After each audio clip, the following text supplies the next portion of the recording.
À Rome, non loin de la basilique Saint-Pierre, sur la place des musées du Vatican, se dresse une œuvre du sculpteur italien Arnoldo Pomodoro.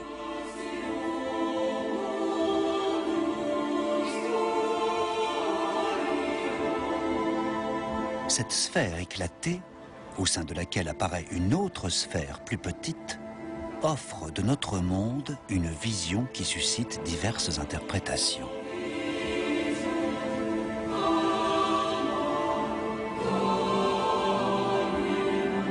Parmi ces interprétations, il y a celle-ci, ancienne et méconnue, qui relève des géosciences. Notre planète serait en train de grandir.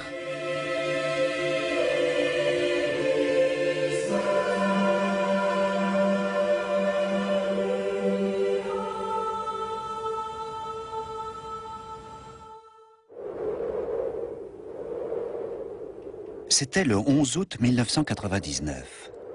Au début de l'après-midi, le ciel s'est obscurci dans les Alpes orientales. Une éclipse totale, observable en Europe, balaye les Alpes orientales. Au cœur du noyau d'ombre de l'éclipse, on trouve le monastère de Kremmünster, en Autriche.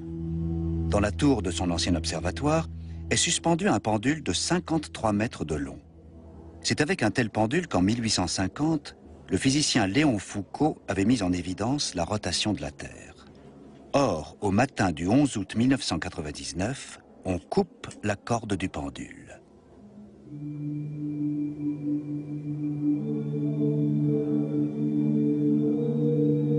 Ce jour-là, une vidéo enregistre le mouvement du pendule.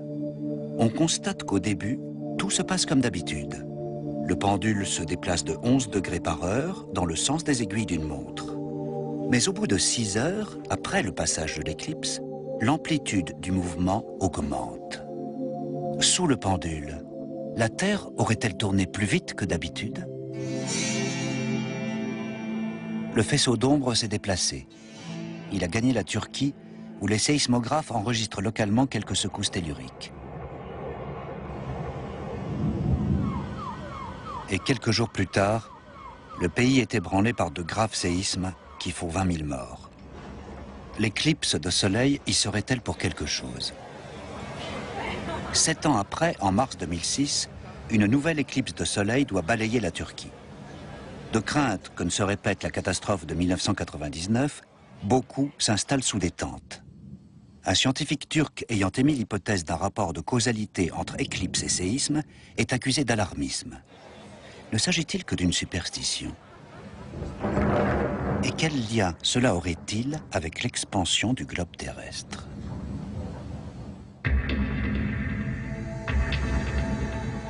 L'histoire de l'expansion du globe terrestre est vieille comme le monde. Durant des millénaires, les hommes ont mesuré le temps en se référant à la rotation de la Terre, avec des cadrans solaires par exemple.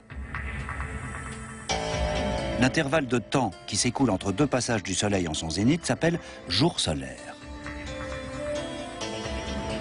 La rotation de la Terre étant irrégulière, on mesure aujourd'hui le temps avec des horloges atomiques.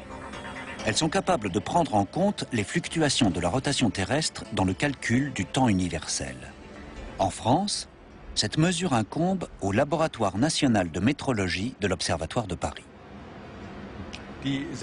La seconde est l'unité de mesure de notre système temporel actuel depuis 1900 environ. Elle se calcule en fonction de la durée de la rotation terrestre, qui elle-même varie dans le temps. D'une part, à cause des marées, qui entraînent un ralentissement de la rotation, d'autre part, à cause des modifications dans la répartition des masses sur et dans la Terre.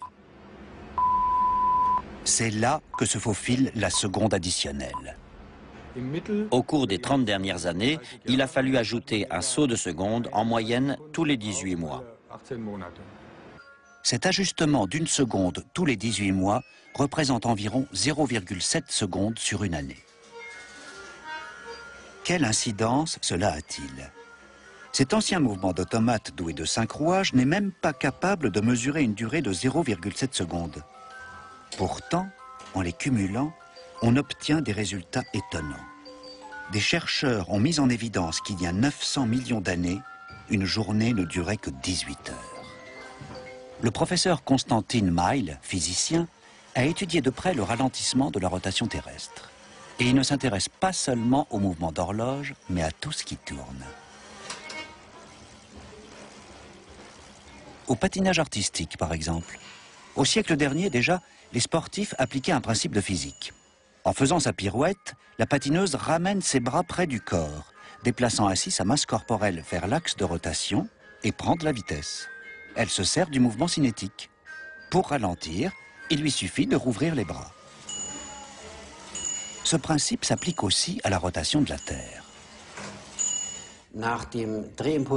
D'après la loi de la conservation du moment cinétique, un ralentissement correspond à un gain de masse, donc à une croissance de la Terre. Pour parler en chiffres, un ralentissement de 0,7 secondes par an équivaudrait à un accroissement de la circonférence de la Terre d'exactement 19 cm par an.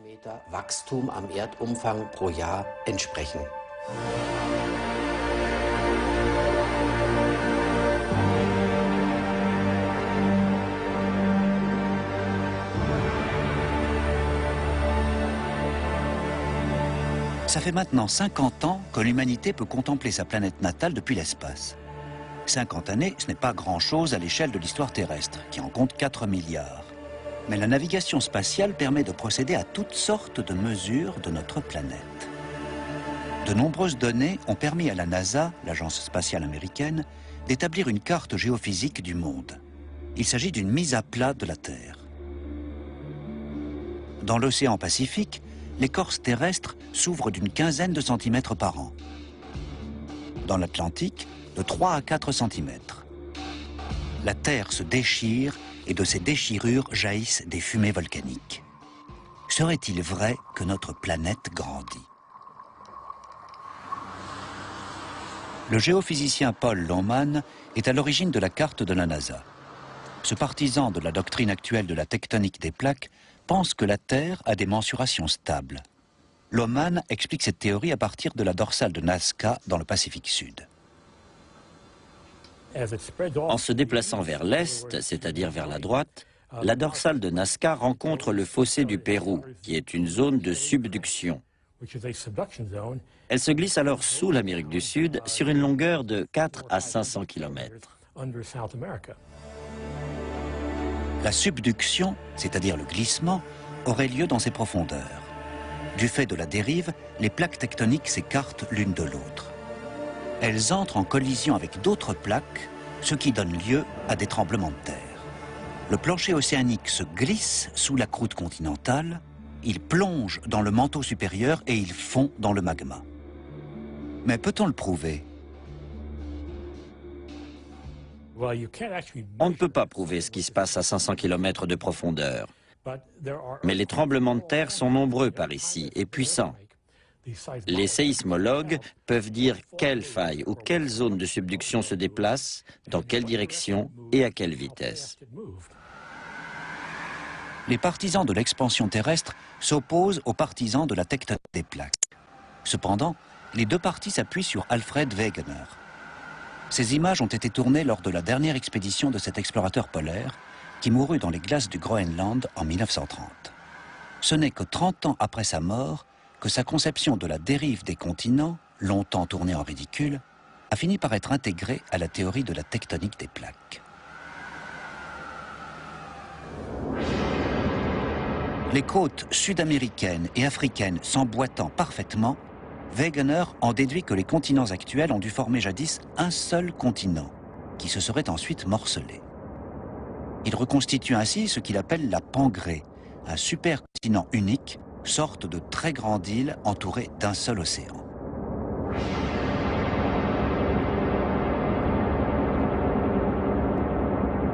Un certain Otto Christoph Hilgenberg a enrichi cette théorie. Alfred Wegener vivait encore.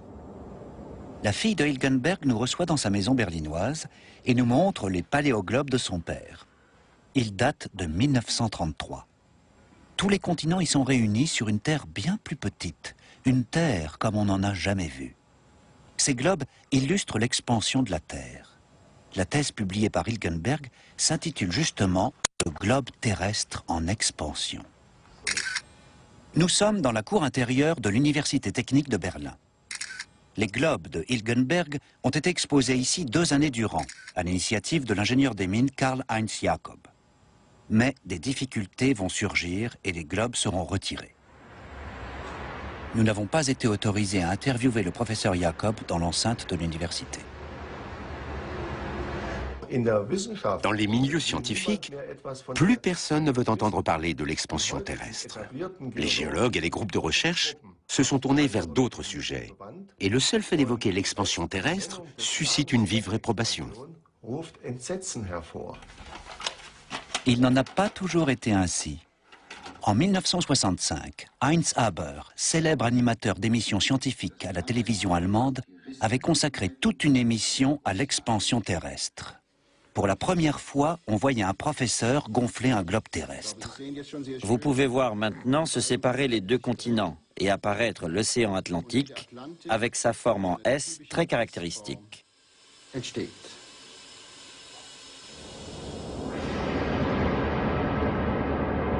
La thèse de l'expansion soutient qu'il y a quelques centaines de millions d'années, la Terre était à peu près moitié moins grande qu'aujourd'hui. L'argument principal, les continents imbriqués les uns dans les autres fermaient presque complètement l'écorce terrestre.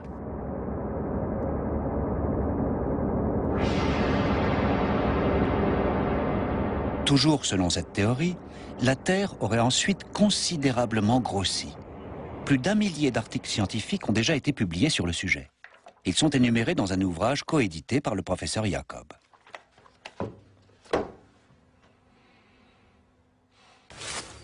Depuis 45 ans, ce géologue étudie les filons et les gisements de minerais. Cette faille s'est ouverte dans le granit il y a bien longtemps.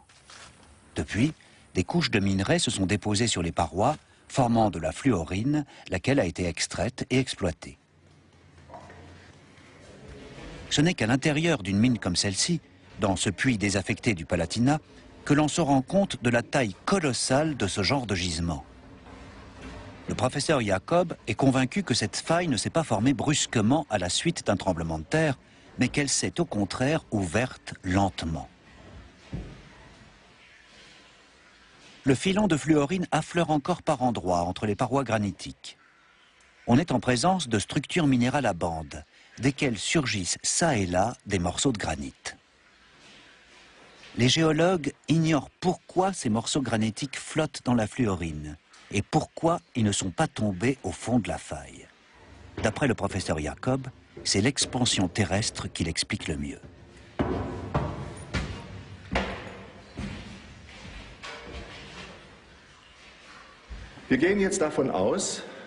Partons du principe que cette faille s'est créée par nécessité, parce qu'un autre matériau avait besoin de place. Or, ce matériau n'a pas surgi d'en bas, comme on le pense communément. Il n'a pas émergé tel un flux. Selon toute vraisemblance, il s'est infiltré latéralement dans la roche encaissante, tandis que la faille s'ouvrait lentement. C'est Hilgenberg qui, le premier, a élaboré cette hypothèse avec sa théorie de l'expansion. Et il a également laissé des croquis expliquant comment la modification de la courbe terrestre a produit des rides.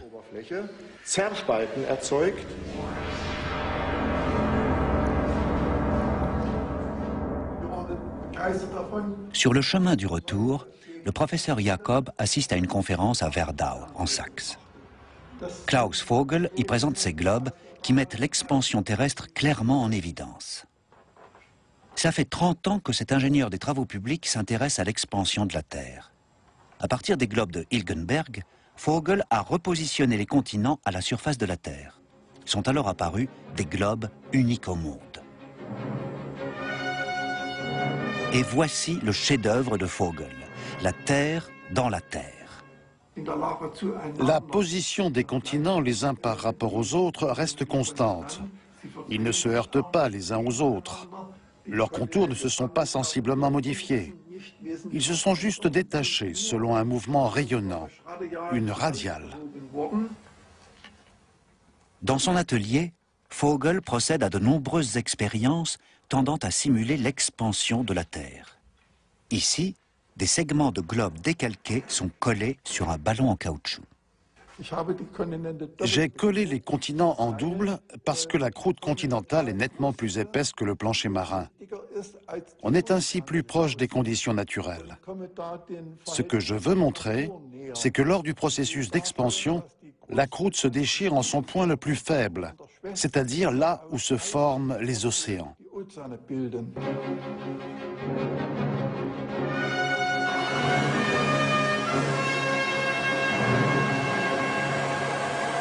Vogel gonfle alors le ballon à l'aide d'un compresseur. Les continents, ici l'Australie et l'Antarctique, s'éloignent les uns des autres.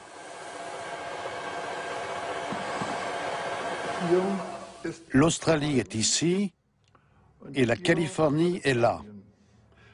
Entre ces deux zones s'est ouvert le Pacifique, notre plus ancien océan. Quand on regarde les fonds marins, l'image est étonnante. On voit surgir des montagnes. Le plancher océanique se déchire. Dans les failles, des gaz et de la lave brûlants sont propulsés vers le haut, donnant ainsi naissance à des montagnes.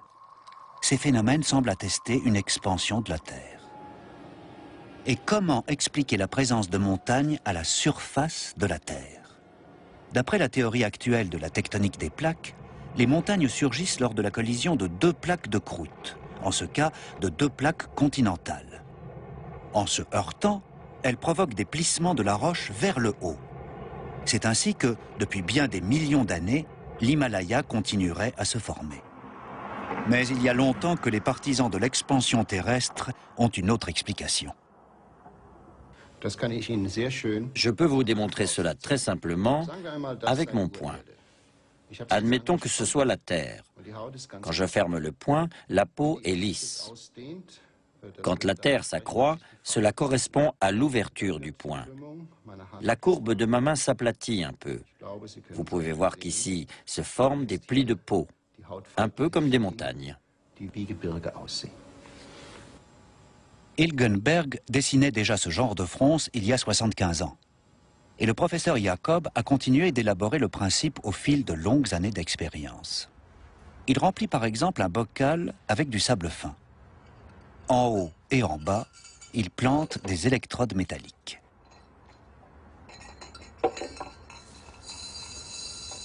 Jacob humidifie alors le sable, puis il ferme le bocal et relie les électrodes à une pile de 1,5 V. Un appareil photo et une caméra enregistrent ce qui se passe dans le bocal au cours des semaines suivantes. En accéléré, cela donne les images suivantes. Il se forme tout d'abord une couche de sel ferrique. Puis, la précipitation des minéraux donne naissance à des structures à bandes. Les processus électrochimiques qui s'opèrent ici étaient jusqu'alors pratiquement inconnus. Les expériences de Jacob pourraient se révéler capitales pour la recherche en géologie. On peut comparer ce processus au mécanisme de la genèse structurelle induite par l'auto-organisation. Même si les intensités de champ activées par cette pile de lampes de poche sont évidemment plus faibles que celles que l'on peut mesurer dans la nature. Pourtant, à l'intérieur du bocal, et en contradiction avec la force de gravité, se forment des plis et même des montagnes. Dans la nature, celles-ci ont été mises à nu par l'érosion. Le professeur Jacob est convaincu que les forces mécaniques de la tectonique ne sont pas seules responsables de la formation des montagnes. Certains mécanismes de génération structurelle de nature électrique y sont aussi pour quelque chose. Cela vaut également pour de grandes chaînes de montagnes comme les Alpes ou l'Himalaya. La théorie de l'expansion terrestre propose une bien meilleure interprétation à la formation des montagnes, notamment des montagnes de plissement, que n'importe quelle autre théorie géologique. Admettons que la Terre grandisse. Mais quelle est la cause de cette expansion? Les explications ne manquent pas. Ce pourrait être la chaleur interne de la Terre qui la gonfle, comme un ballon. Hilgenberg a supposé que c'était l'apport d'éther cosmique qui faisait croître la Terre. On a longtemps pensé que l'éther était un vecteur de la lumière. Paul Dirac, prix Nobel de physique, a lui supposé que la gravitation diminuait au fur et à mesure que l'univers s'étendait.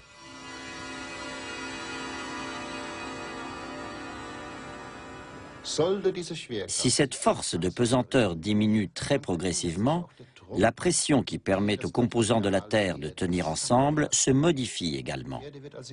On peut ainsi dire que la Terre se décharge très lentement. Et c'est dans cette mesure qu'elle grandit.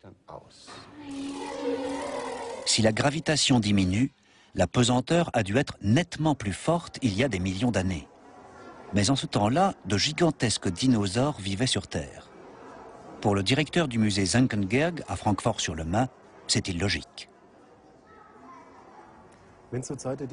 Si la pesanteur était vraiment plus importante au temps des dinosaures, alors nous allons avoir bien du mal à justifier leur taille. Il serait logique qu'ils aient été petits et trapus. En tant que paléontologue, je suis d'avis que tout cela a plutôt à voir avec leur structure. C'est bien simple, les dinosaures n'étant pas bâtis comme des mammifères, rien ne les empêchait de grandir. Il paraît que les plus gros dinosaures pesaient jusqu'à 100 tonnes. On ne sait pas pourquoi ils ont grandi à ce point-là. Il existe plusieurs explications, dont une soutenue par les professeurs Mayel et Jacob. Les deux savants se rencontrent à Francfort sous l'effigie grandeur nature d'un Tyrannosaurus rex. Regardez-moi ça. On essaie très sérieusement de comprendre comment ces sauriens terrestres ont pu vivre malgré leur poids colossal. En fait, les dinosaures auraient dû être écrasés par leur propre poids. Leur squelette ne pouvait pas porter 80 tonnes. La taille de ces sauriens s'explique très facilement si l'on admet qu'à leur époque, la pesanteur était nettement inférieure à celle d'aujourd'hui. Je pense que l'attraction terrestre a dû augmenter. Pour moi, c'est très clair. La seule explication, c'est que la masse de la Terre s'est accrue.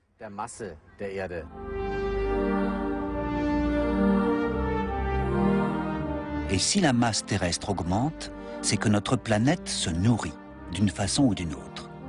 La seule source possible serait le cosmos. Or, Albert Einstein a réfuté l'utilité de l'éther. L'éther cosmique ne peut donc pas être à l'origine de cette augmentation de la matière. C'est alors qu'on a découvert une nouvelle particule élémentaire engendrée par des réactions nucléaires dans les étoiles, donc aussi dans notre Soleil, le neutrino. Comme les neutrinos ont une charge quasi nulle et une masse insignifiante, ils parviennent à traverser la Terre sans interaction notable. Ainsi, chaque seconde, 60 milliards de neutrinos issus du Soleil traversent une surface de la taille d'un ongle. Pourtant, ces particules, quoique d'interaction faible, ne seraient pas dénuées d'énergie. Le problème de l'expansion terrestre, c'est qu'on ne dispose pas de modèle physique valable pour expliquer cette croissance de la Terre. Personnellement, je table sur l'énergie du neutrino. C'est-à-dire que le rayonnement du neutrino en provenance de l'univers et du Soleil est absorbé et matérialisé par le noyau terrestre. Pour une grande partie de la communauté scientifique, l'hypothèse du professeur Mayl sonne comme une hérésie. Il faut dire que si elle était avérée, non seulement elle justifierait l'expansion de la Terre, mais en plus, elle bouleverserait notre modèle universel de la physique. Mayl continue néanmoins à enrichir la thèse qu'il a publiée en 1990 sur le champ électromagnétique, en cherchant comment mesurer mathématiquement les caractéristiques physiques des neutrinos. Les physiciens officiels ne reconnaissent pas les travaux de Mayl. Pourtant, leur propre théorie soulève plus de questions qu'elle n'apporte de réponses.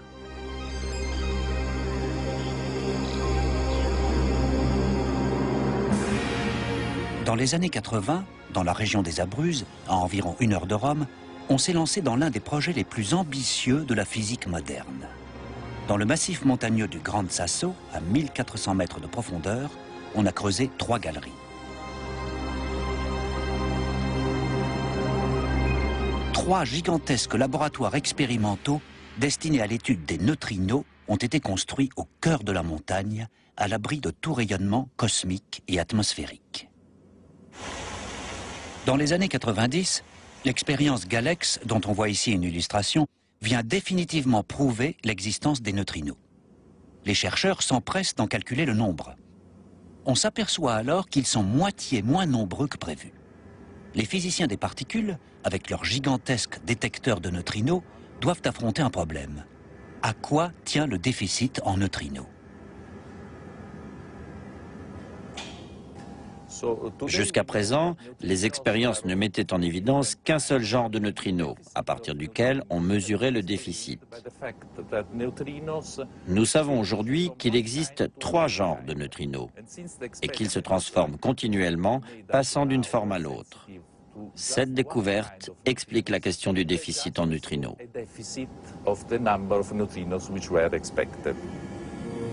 Mais on ne va pas en rester là, avec l'expérience Opera lancée au courant de l'année 2006.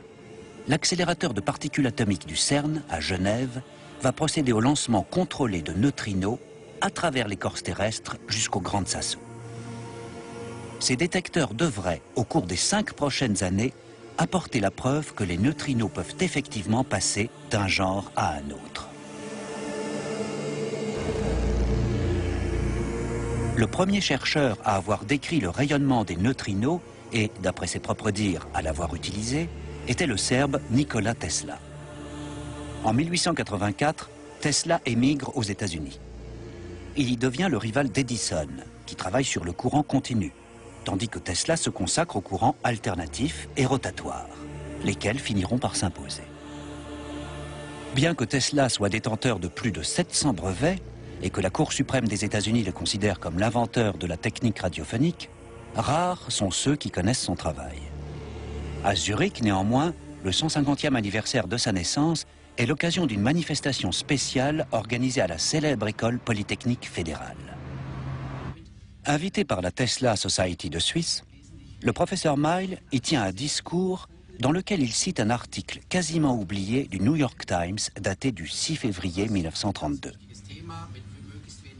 Nikola Tesla y décrivait un rayonnement venu du Soleil, composé de particules infiniment petites et qui traverse une matière faisant des milliers de kilomètres d'épaisseur.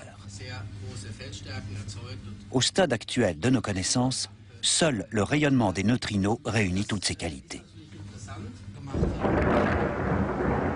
Tesla prétendait même que ce rayonnement allait plus vite que la lumière. C'est sans doute pour cela qu'Einstein et lui ne se sont jamais entendus. Tesla construisit de grandes antennes rondes dans le Colorado et à Long Island. Il voulait ainsi développer la radiophonie à l'échelle planétaire, mais aussi transmettre l'énergie sans fil.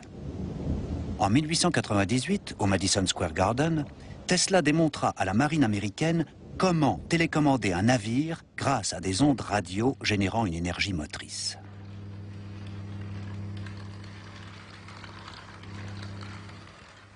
À l'aide d'un tube fluorescent, le professeur Mile démontre que l'on peut capter de l'énergie dans l'espace. Mais en l'occurrence, de quelles ondes s'agit-il?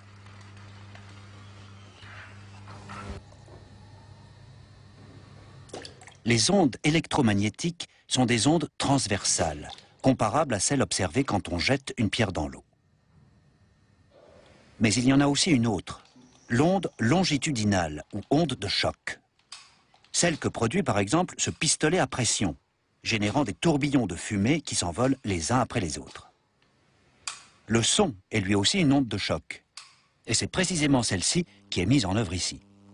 Le professeur Mile l'appelle aussi onde Tesla, car il a repris et poursuivi les recherches de Nikola Tesla.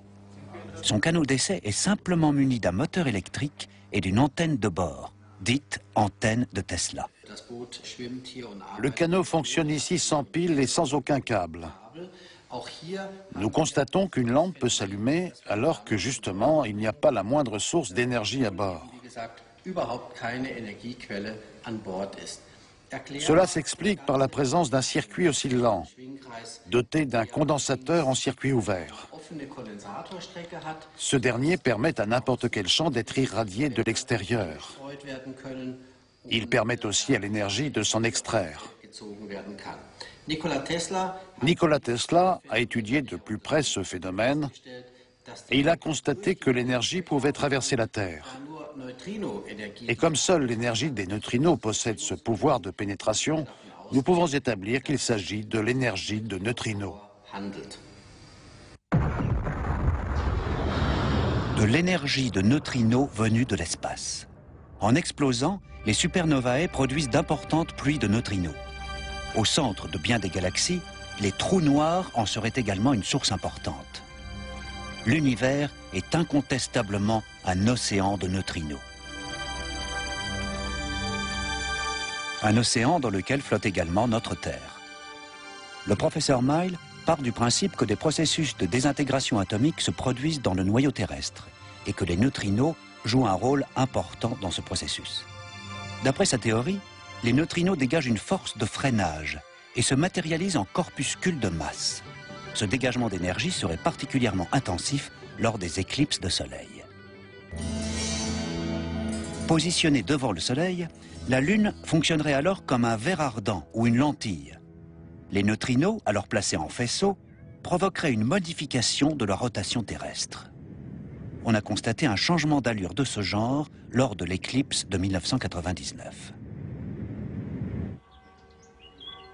On comprend maintenant en quoi l'expérience observée en début d'émission, celle du long pendule de l'observatoire de Kremmünster en Autriche, était significative. Normalement, le plan de polarisation, créé par la rotation terrestre, tourne lentement et régulièrement sous le pendule.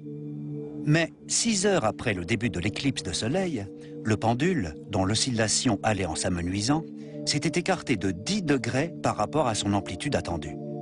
L'accélération de la rotation terrestre pourrait expliquer ce phénomène.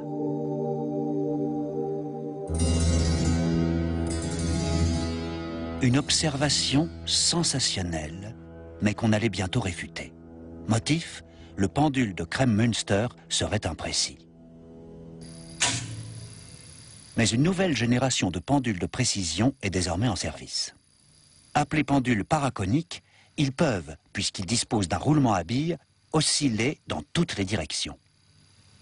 Des détecteurs à laser mesurent l'angle d'oscillation. Les dernières mesures de l'Institut de recherche sur la gravitation ont révélé une modification abrupte de cet angle lors de l'éclipse de Soleil de septembre 2006. Mais la cause de modification continue de diviser les chercheurs. Ces expériences menées avec les pendules peuvent confirmer l'accélération de la rotation terrestre durant l'éclipse de Soleil de 1999. Mais le professeur Mile nous fournit un indice supplémentaire. La seconde additionnelle, celle qu'il faut intercaler pour adapter le temps.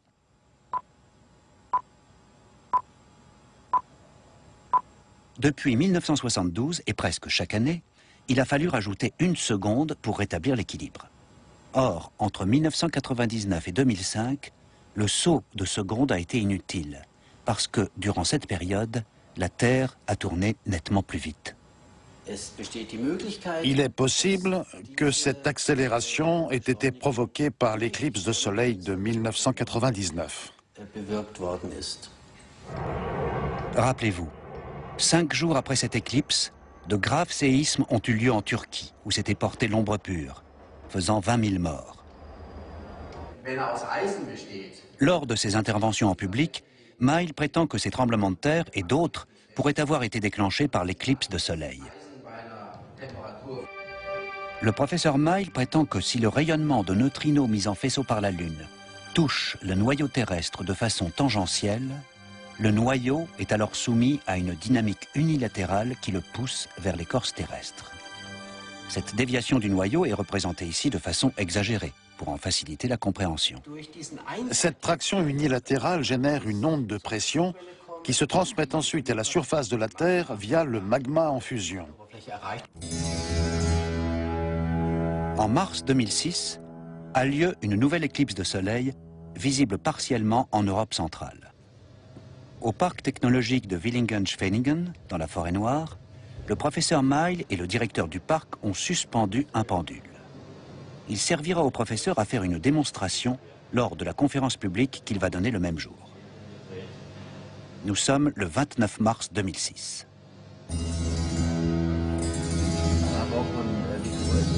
Peu avant le début de l'éclipse, le professeur avance un pronostic hasardeux. Le directeur du parc et une horloge radio sont ses témoins. Je m'attends à un éventuel tremblement de terre de magnitude moyenne, non pas au moment où le noyau d'ombre survolera la Turquie, mais plusieurs jours plus tard. Or, en Turquie et dans l'est du bassin méditerranéen, l'éclipse de Soleil est totale, alors qu'elle n'est que partiellement visible en Europe centrale. Suivons ici la trajectoire de l'ombre pure de l'éclipse de 2006. Si l'on abaisse une perpendiculaire vers la Terre, on peut s'attendre à ce que la trajectoire du noyau terrestre passe par ici. Comme on peut le constater, l'intersection de ces deux lignes se fait dans l'est du bassin méditerranéen.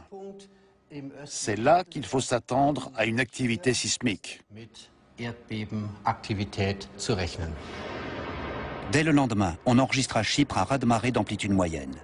L'épicentre se situe non loin du noyau d'ombre.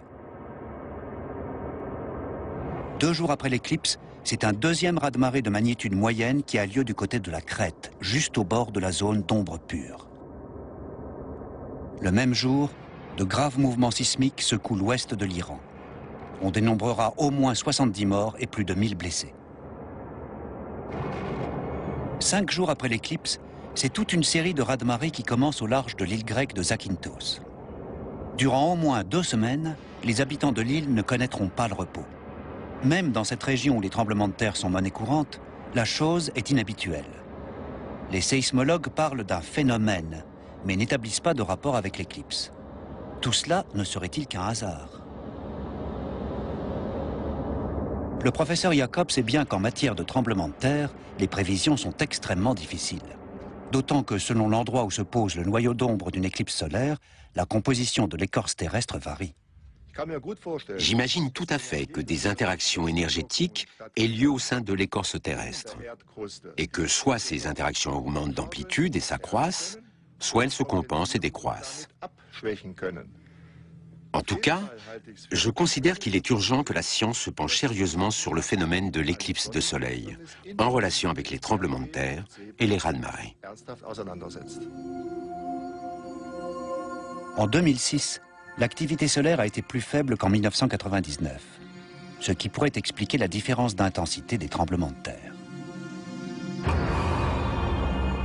Si l'on admet que la Terre s'accroît sous l'effet des neutrinos, il faut s'attendre à ce que cette croissance soit irrégulière, puisque le rayonnement cosmique varie.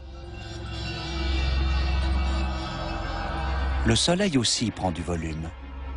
D'après les astrophysiciens, d'ici quelques milliards d'années, quand le carburant nécessaire à la fusion nucléaire sera consommé, il sera un géant rouge.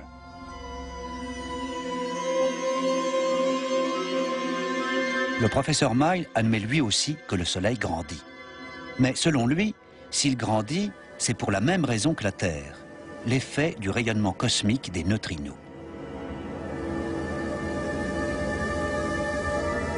L'astre solaire n'envoie pas seulement de la lumière et des neutrinos vers la Terre, mais aussi un large spectre de particules chargées. Selon l'activité du Soleil, ce vent solaire augmente ou perd de sa puissance. Or, la trajectoire terrestre traverse ce vent de part en part. C'est le champ magnétique terrestre qui nous protège du rayonnement solaire. Cela fait des années que notre bouclier protecteur semble perdre de sa puissance. Encore quelques milliers d'années, et le champ magnétique terrestre approchera de zéro. C'est alors que la polarité s'inversera. Aujourd'hui déjà, on peut observer sur la Terre des taches vacillantes, qui sont des anomalies de champ magnétique. On risque de se retrouver bientôt avec un champ magnétique chaotique à plusieurs pôles. En fin de compte, les pôles nord et sud changeront de place. D'après les théories actuelles, la Terre a connu sa dernière inversion polaire il y a 700 000 ans. Mais cela pourrait aussi se produire beaucoup plus tôt. Retour dans les Abruzzes, très loin dans les profondeurs de la Terre. Dans une halle souterraine du laboratoire du Gran Sasso, se dresse un appareil gigantesque. On l'appelle télescope à neutrinos. Avec ses 1000 tonnes de liquide de détection, il attend un événement cosmique. Il doit mesurer le flux de neutrinos qui traverse la Terre après l'explosion d'une supernova. Une explosion stellaire d'une intensité lumineuse gigantesque, telle qu'il n'en survient que tous les 100 ou 200 ans dans notre Voie lactée.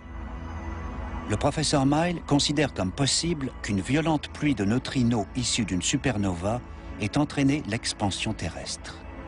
Et il craint que le rayonnement des neutrinos n'influence l'inversion polaire de la Terre. Si l'augmentation du rayonnement de neutrinos entraîne une augmentation de l'activité solaire, alors les champs électriques et magnétiques sur Terre vont augmenter aussi. Sur Terre, le tapis de taches magnétiques va disparaître. Tous les pôles magnétiques, tels des aimants droits, vont brusquement s'aligner dans le champ magnétique externe. Quand, après une inversion polaire, les pôles sud et nord auront changé de place, il se produira la même chose que si l'on fait faire à une boussole un tournant de 180 degrés. L'aiguille magnétique se réaligne dans le champ externe. C'est exactement ce qui pourrait se passer avec la Terre.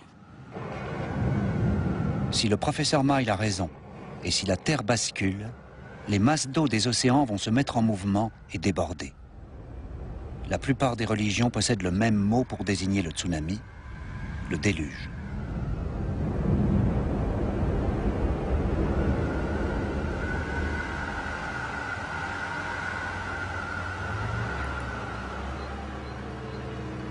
Werdau, en Saxe.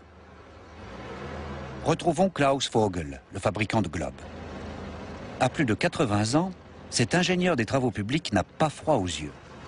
Il a assisté à la chute de la RDA, puis ressuscité l'ancienne entreprise familiale, jadis nationalisée.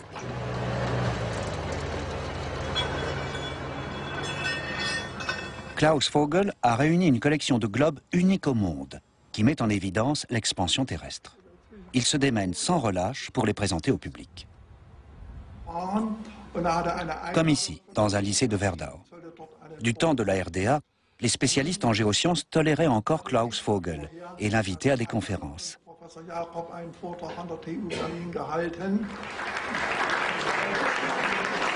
Mais les temps ont changé. La théorie de l'expansion de la Terre a disparu de presque tous les manuels et encyclopédies. Aussi, Klaus Vogel est-il particulièrement heureux lorsque des jeunes s'intéressent à ces globes à géométrie variable. Pour paraphraser Shakespeare, disons qu'il y a plus de choses sur la terre et dans le ciel que n'en rêve notre philosophie.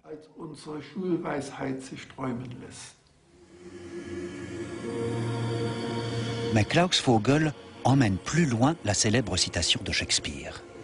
Nos connaissances non plus ne nous permettent pas de savoir avec certitude ce qui se déroule à l'intérieur de notre planète. Alors, pourquoi la théorie d'une Terre en expansion serait-elle passée sous silence ? Demain,